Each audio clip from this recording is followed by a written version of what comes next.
Allez,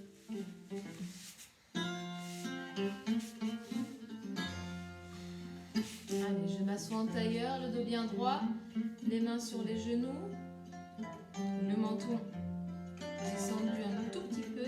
Je ferme les yeux et je respire 3 fois. Doucement.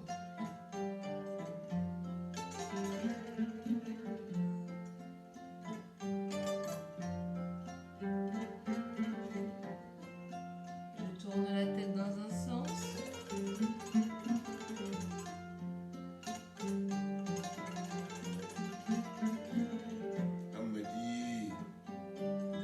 En respirant, hein. Continue de respirer doucement dans l'autre.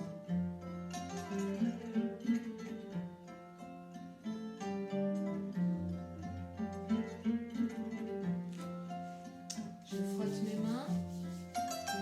Je pose tout doucement mes mains sur mon visage, mes doigts, et j'appuie un petit peu sur le côté de mes yeux, sur les joues, sur le cou. Je masse ma nuque, les bras. Ça donne envie de bailler. Je m'étire. Je lève mes mains au ciel, je tire, je regarde mes doigts, je regarde mes mains. Et je les pose en namasté, je les joins, je descends. Bonjour tout le monde. J'éteins la musique. Bonjour les enfants et les parents. Alors on se rejoint aujourd'hui pour la dernière vidéo avant les vacances. On ne va pas se voir pendant quelques jours.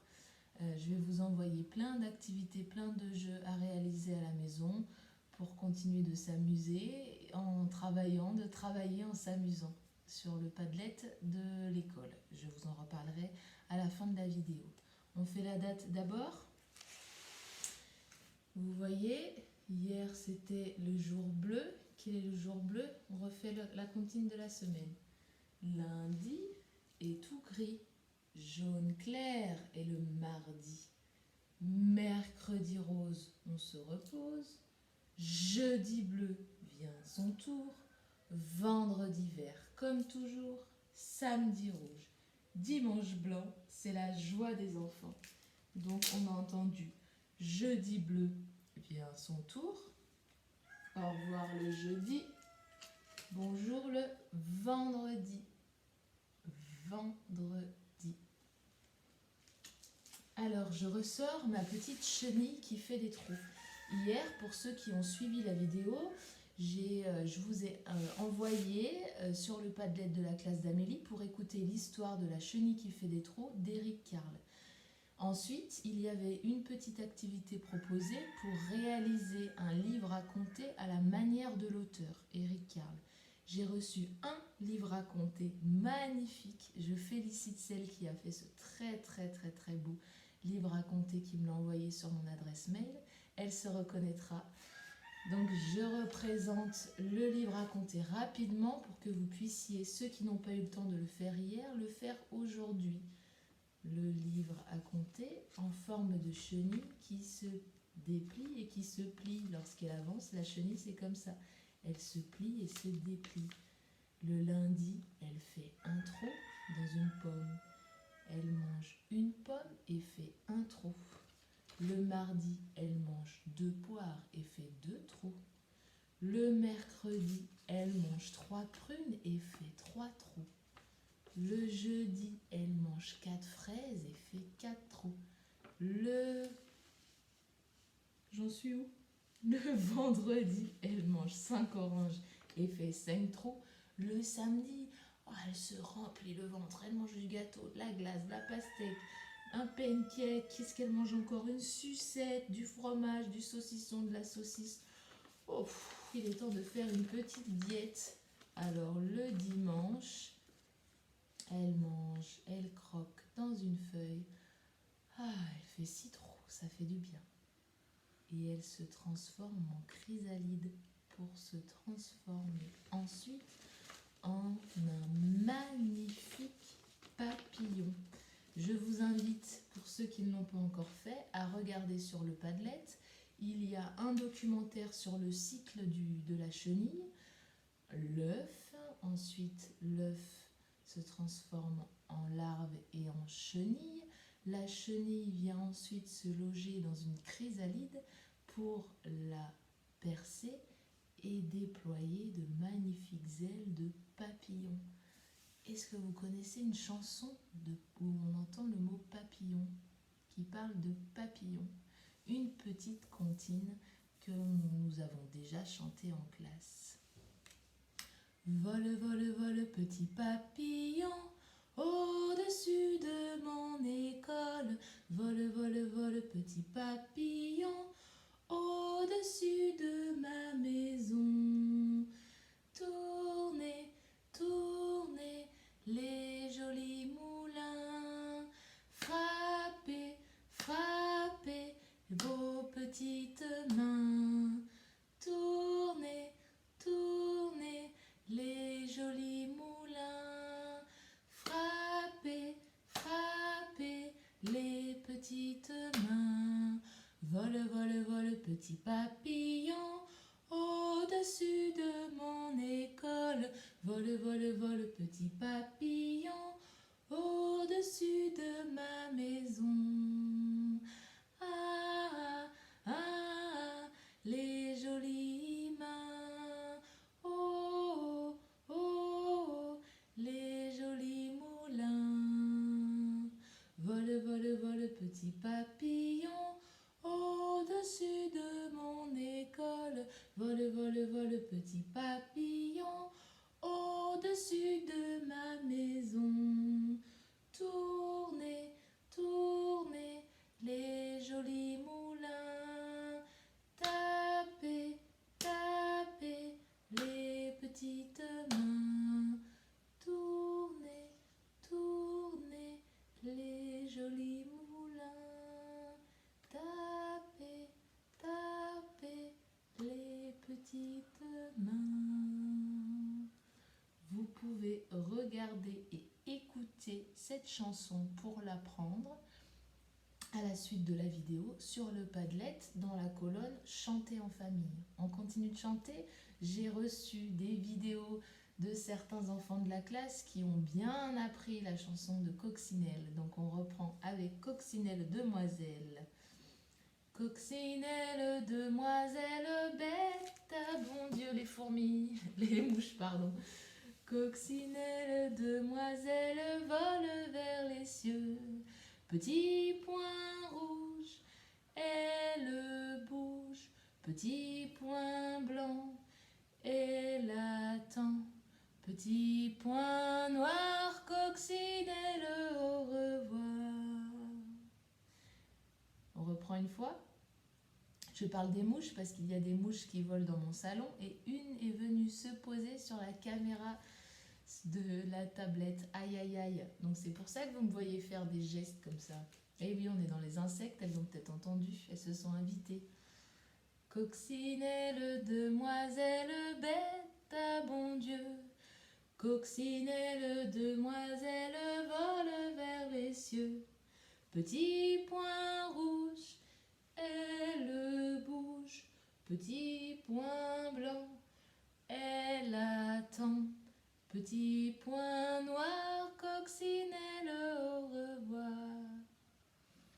Derrière la coccinelle avancent des fourmis travailleuses. Qu'est-ce qu'elle vient faire à côté de ma main? Ah! La fourmi m'a piqué la main. Aïe! La coquine, la fourmi m'a piqué la main. La coquine, elle avait faim. L'araignée m'a piqué le nez. La coquine, l'araignée m'a piqué le nez.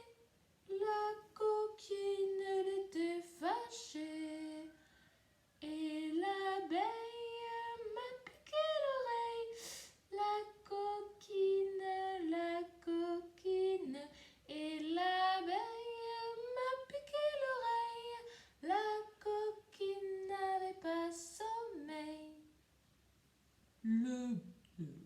la voix grave du bourdon.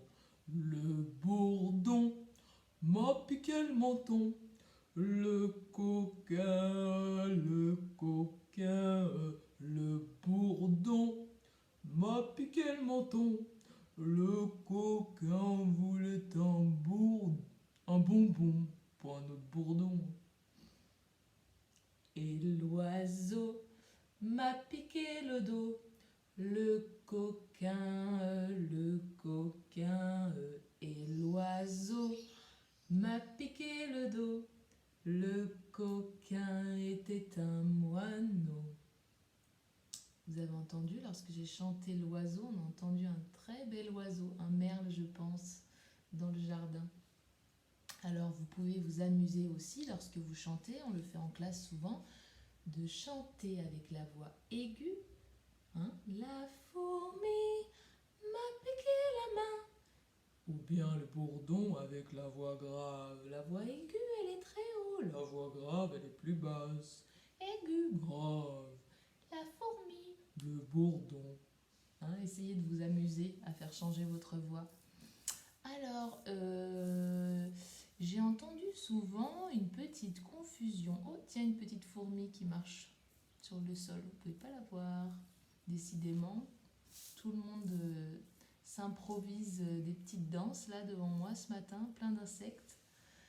Est-ce que l'araignée fait partie de la famille des insectes? Qui a la réponse? Non, l'araignée ne fait pas partie de la famille des insectes, elle fait partie de la famille des arachnides. C'est bizarre à dire ça. Des arachnides. Oui, pourquoi elle ne fait pas partie de la famille des insectes? Alors oui, c'est une petite bête qui traîne aussi dans les maisons ou dans les jardins. Mais non, elle fait partie de cette famille-là, comme les scorpions et les acariens. Pourquoi? Parce que l'araignée, elle a 8 pattes et non pas 6 pattes. 8 pattes, ok? Et son corps est en 2 parties. Alors vous pourrez regarder des petits documentaires, des images sur les araignées. Ok, à ne pas confondre. Mais comme c'est une petite bête, on en parle quand même aujourd'hui. Et parce qu'il y a plein d'histoires sur les araignées, plein de comptines et de chants aussi sur ces demoiselles. Pourquoi? Parce que l'araignée fait beaucoup parler d'elle. Il y en a qui ont peur des araignées, beaucoup d'ailleurs. 2 petites chansons sur les araignées. Une araignée sur un plancher se tricotait des bottes. Dans un flacon, un limaçon enfilait sa culotte. J'ai vu dans le ciel une mouche à miel pinçant sa guitare. Le rat tout confus sonnait l'angélus au son de la fanfare. On recommence une fois. Une araignée sur un plancher se tricotait des bottes. Dans un flacon, un limaçon enfilait sa culotte. J'ai vu dans le ciel une mouche à miel pinçant sa guitare. Le rat tout confus sonnait l'angélus au son de la fanfare. Attention, attention. Ça, vous adorez le faire, hein? On s'en mêle les doigts en classe souvent. L'araignée gypsy monte à la gouttière. Tiens, voilà la pluie. Gypsy tombe par terre. Et le soleil a chassé les nuages. L'araignée gypsy remonte à la gouttière. L'araignée gypsy monte à la gouttière.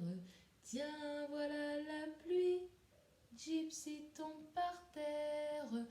Et le soleil a chassé les nuages. L'araignée gypsy remonte à la gouttière. L'araignée. J'en connais une qui s'appelle Chloé. Chloé l'araignée.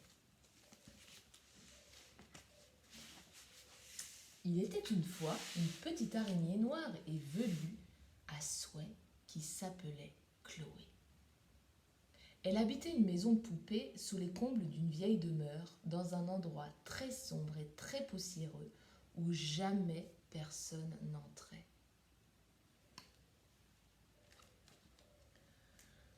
Ainsi, du vaste monde, Chloé ne connaissait que ce grenier et le peu de choses qui s'y trouvaient, une malle en osier, quelques livres du temps passé, une boîte à papillons qui lui servait de garde-manger et une poupée appelée Bébé pour qui elle brodait des cols en dentelle.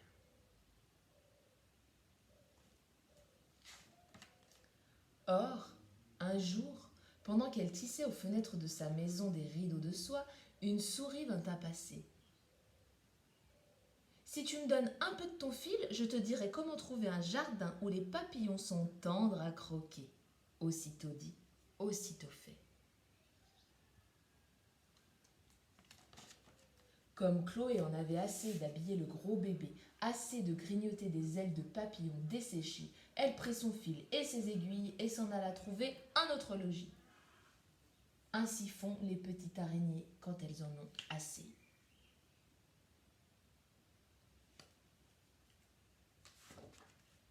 Après un long voyage, elle arriva enfin dans le jardin fleuri. Oh, quel parfum délicieux! Chloé sauta de plaisir et joua parmi les fleurs dans le soleil. Suspendue à son fil, elle glissa jusqu'à l'arbre à papillons. Prenant appui sur ses deux brindilles, elle tissa une jolie toile très serrée. Mais une fois son ouvrage terminé, un furieux coup de vent secoua les arbres du jardin et emporta notre araignée, qui poussa un petit cri « Ah !» moitié de colère, moitié de frayeur.